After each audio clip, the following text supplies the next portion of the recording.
안녕하세요. 아는 회계사입니다. 이번 시간에는 제가 세법 강의를 하면서 어떻게 세법을 공부하면 좋을지에 대한 핵심 포인트를 전달해 드리려고 하는데요. 이제 초시생 같은 경우에 있어서는 어떻게 교재를 봐야 되는지가 조금 난감하실 수가 있어서 그걸 좀 얘기 드리면, 기본 강의를 수강하실 때에는 반드시 기본서가 필요합니다. 제 책 같은 경우에는 요약서로 되어 있는 요점북이 있고요. 그 다음에 노랭이 상경사의 교재 두 개를 같이 진행을 하는데, 기본서에는 예제도 있고 또 법문구 그대로도 문구를 확인할 수 있기 때문에 그게 꼭 필요하고요. 기본 강의를 들을 때에는 두 개를 병행하시되, 이제 내가 어느 정도 요거에 좀 익숙해졌다라고 하면 이제 요약되어 있는 이론서인 요점북만 보시는 겁니다. 그래서 요거의 회독수를 높이셔야 되는 거고요. 기본서는 나중에라도 이제 백과사전처럼 찾아가서 볼 수 있도록, 내가 법문구랑 취지가 궁금하다, 기억이 안 난다라고 한다면 돌아가서 이제 그 해당 주제만 조금 읽어보는 식으로 가시는 거고,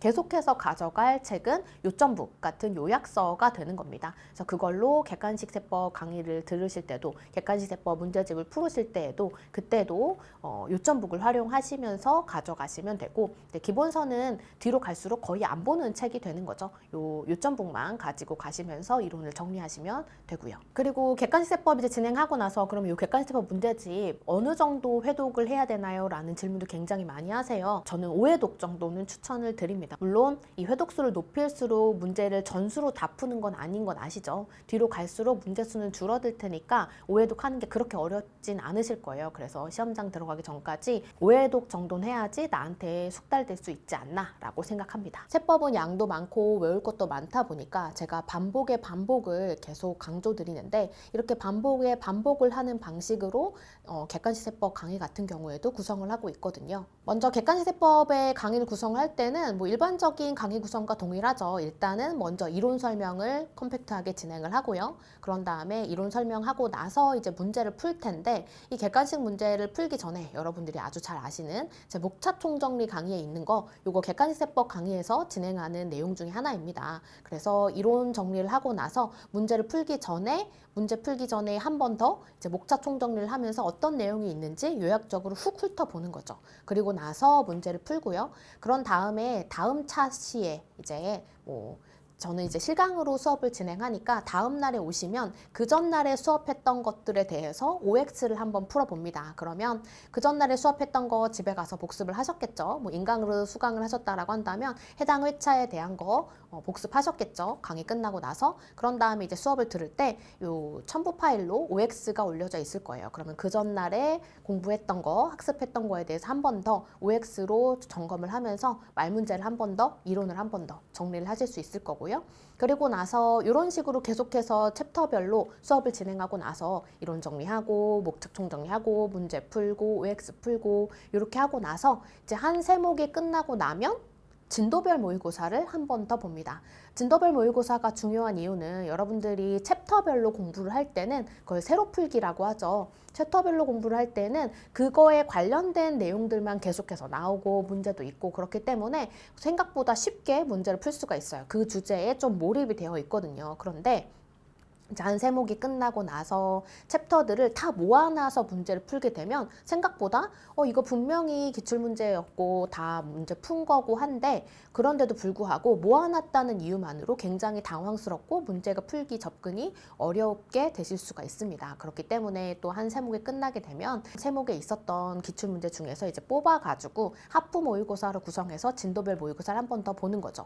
이런 식으로 해서 계속해서 반복을 하다 보면 또 진도별 모의고사를 준비하기 위해서는 한번 챕터별로 쭉 돌아가는 복습을 하게 될 거잖아요. 이런 식으로 이론 정리도 하고 목차 총정리도 하고 문제 풀고 다시 OX 풀고 세목별 또 진도별 모의고사 풀고, 이런 식으로 되어 있는 수업의 구성 내용만 잘 따라오시다 보면 반복의 반복이 자연적으로 이루어질 겁니다. 객관식 세법 강의를 다 수강하신 후라고 한다면 혼자 학습하는 시간이 있으실 텐데, 이 시간이 가장 제일 중요하기도 합니다. 이럴 때에는 말 문제와 계산 문제를 좀 분리해서 학습하시는 방법을 다르게 소개해 드리는데요. 말 문제 같은 경우에는 계속해서 문제를 푸는 것이 의미가 별로 없습니다. 말 문제에서 내가 이해하지 못했던 거나 내가 자꾸 까먹는 항목들을 기억해야 하는 거, 계속해서 리마인드 하는 게 더 중요하기 때문에 제 객관식 세법 문제집의 오른쪽에는 이 오른 문장으로 정리된 페이지가 따로 있어요. 그래서 말 문제 같은 경우에는 그 오른 문장으로 정리되어 있는 쪽에서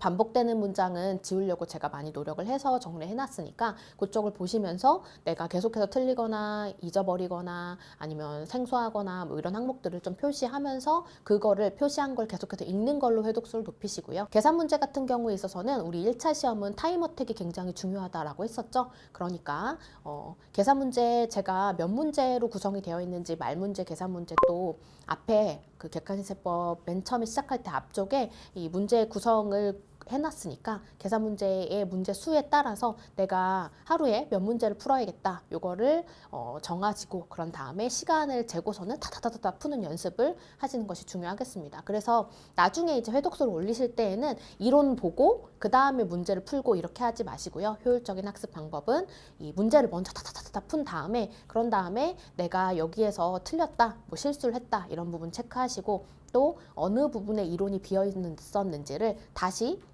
요점부 가서 확인하시고 이론을 정리하는 방법으로 하시는 것이 더 효율적인 학습 방법이 되겠습니다.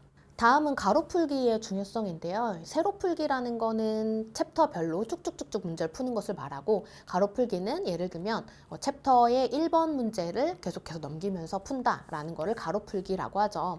여러분들이 그 챕터별로 문제를 풀었을 때에는 관련 주제들이 모두 모아져 있는 것이기 때문에 뭐 한 문제를 풀면서 거기에서 공부가 돼서 그 다음 문제 갔을 때 조금 더 레벨업이 될 수 있고 이런 식으로 해서 같은 주제들을 모아놨을 때는 생각보다 문제가 더 잘 풀립니다. 그런데 챕터별로 이제 문제를 다 모아놨을 때 예를 들면 부가가치세법의 뭐 하프 모의고사로 하나로 이렇게 만들어 놨다라고 하면 생각보다 우리가 다 푼 문제임에도 불구하고 이 주제를 섞어 놓으면 안 풀린다라는 걸 느끼실 수가 있을 거예요. 그런데 우리 시험장에 가서는 모든 주제가 다 섞여서 담겨져 있게 되죠. 그래서 가로풀기가 중요하게 됩니다.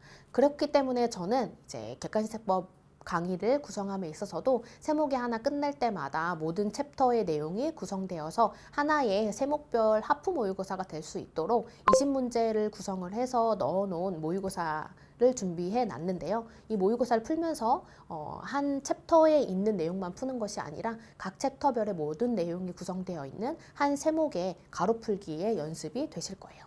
그래서 시험 전에는 연도별 기출문제라든지 아니면 모의고사라든지 모든 세목과 모든 챕터를 다 담고 있는 그런 모의고사를 시간을 재고 풀어보시는 것을 반드시 해보셔야 됩니다.